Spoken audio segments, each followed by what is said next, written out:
গরুর মাংসের বিভিন্ন মজাদার রেসিপির মধ্যে একটি হচ্ছে কালা ভুনা, যেটা কম বেশি সবারই অনেক বেশি পছন্দ।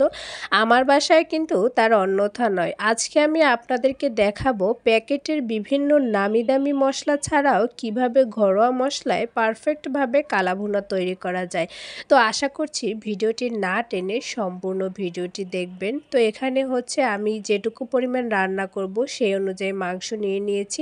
মাংসটা অবশ্যই ভালো করে পানি ঝরিয়ে নেবেন। এখন হচ্ছে আমি এর মধ্যে দিয়ে দিলাম কিছুটা পেঁয়াজ কুচি আর আগে থেকে করে রাখা বেরেস্তা দিয়ে দিলাম।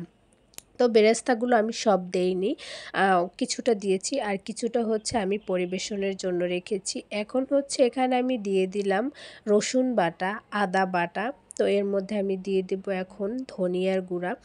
আর বেরেস্তাটা কিন্তু অবশ্যই দিতে হবে, কারণ কালা ভুনার পারফেক্ট যে একটা কালার বা একটা যে সুন্দর যে একটা সুঘ্রাণ, এটা কিন্তু এই বেরেস্তার কারণেই আসে। আর অবশ্যই কিন্তু মানে বেরেস্তা না দিলে এটার কিন্তু কালার আসে না কখনোই ভালোভাবে।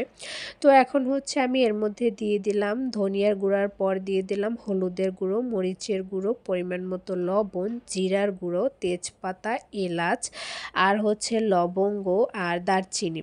আর এখন হচ্ছে আমি এখানে লাস্টে দিয়ে দিলাম গরম মশলা গুঁড়ো। আমি এখানে এটা নিজের মতো করে একটা মশলা বানিয়ে নিয়েছি। গরম মশলা আপনারা চাইলে আপনাদের পছন্দ মতো মশলা দিয়ে বানিয়ে নিতে পারেন। তো তারপর হচ্ছে এখানে আমি বেরেস্তা যে করেছিলাম ওই তেলটা দিয়ে দিলাম, তার সাথে আরও কিছুটা সাদা তেল ইউজ করছি।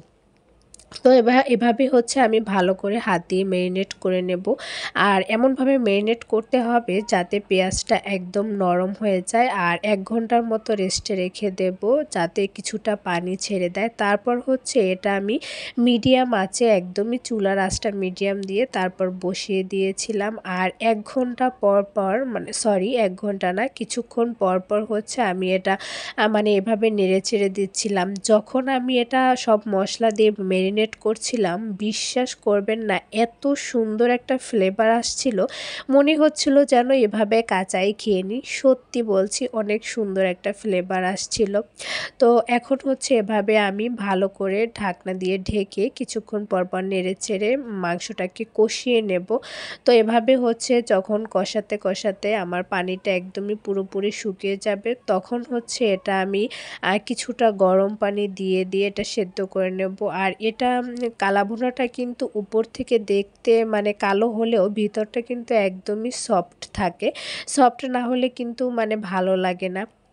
তো আপনারা যারা কখনো হচ্ছে কালা ভুনা তৈরি করেননি, অনেক আপুরাই আছেন যে নতুন রাঁধুনি, তো প্যাকেটের কিন্তু বিভিন্ন ধরনের আর কি এই যে কালা ভুনা মানে মশলা থাকে, তো সেগুলো আসলে কিছুই দরকার হয় না। আপনারা চাইলে এভাবে ঘরোয়া মশলায় রান্না করে দেখতে পারেন, অনেক বেশি মজা হবে খেতে। তো দেখেন এ পর্যায়ে কিন্তু আমার পানিটা একদমই শুকিয়ে গেছে। এখন হচ্ছে সে যে আমি গরম পানি দিয়েছিলাম সেখান থেকে অল্প অল্প করে গরম পানি অ্যাড করে এটাকে আমি ভালো করে সেদ্ধ করে নেব। তো এখানে খুব বেশি কিন্তু একবারে পানি দিয়ে দেয়া যাবে না, তাহলে কিন্তু মশলাটা আবার আগের জায়গায় চলে যাবে। সেক্ষেত্রে এভাবেই হচ্ছে অল্প অল্প করে দিতে হবে। তো দেখেন এভাবে কিন্তু আমার মাংসটা প্রায় সেদ্ধ হয়ে গেছে।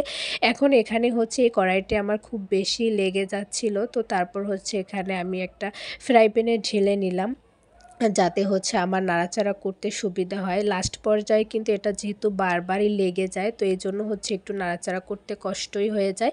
তো এটা ধৈর্য ধরে হচ্ছে নাড়তে হবে। এখন হচ্ছে আমি এখানে বাগার দিয়ে দিচ্ছি। বাগার দেওয়ার জন্য আপনারা অবশ্যই হচ্ছে সরিষার তেল নেবেন। সরিষার তেলের মধ্যে আমি এখানে হচ্ছে রসুন কুচি, পেঁয়াজ কুচি আর হচ্ছে কয়েকটা শুকনো মরিচ নিয়েছিলাম। তো আমার বাসায় হচ্ছে গোটা যে আদা ওগুলো ছিল না। আপনাদের বাসায় আদা থাকলে অবশ্যই পেঁয়াজের জায়গায় আদা কুচি দিবেন, কারণ আদা কুচি দিলে অন্যরকম একটা ফ্লেভার আসে। তো আমার বাসায় আদা ছিল না, এজন্য আমি অল্প কিছুটা পেঁয়াজ কুচি দিয়েছিলাম। তো এভাবে কিছুটা এখন হচ্ছে কাঁচামরিচ দিয়ে দিলাম। এখন হচ্ছে আমি ওই যে গরম মশলা করে রেখেছিলাম সেখান থেকে আবারও কিছুটা গরম মশলা দিয়ে ১-২ মিনিটের মতো ঢাকনা দিয়ে ঢেকে রেখেছিলাম, যাতে কাঁচামরিচের ঘ্রাণটা, বাগারের ঘ্রাণটা আর হচ্ছে গরম মশলার ঘ্রাণটা সব কিছু একদম মাংসটার সাথে ভালো করে মিশে যায়। দেখেন একদম পারফেক্ট একটা কালার এসেছে না আমার কালা ভুনাটার। তো খুব বেশি কিন্তু খেতেও মজা হয়েছিল মাশাআল্লাহ। তো দেখেন এই হচ্ছে ফাইনাল লুকটা। আমি উপর দিয়ে আবার কিছুটা বেরেস্তা দিয়ে দিয়েছি সাজানোর জন্য। তো দেখতেই পাচ্ছেন কতটা লোভনীয় লাগছে দেখতে। তো আজকের ভিডিওটা আমার এখানেই শেষ করছি। আল্লাহ হাফেজ।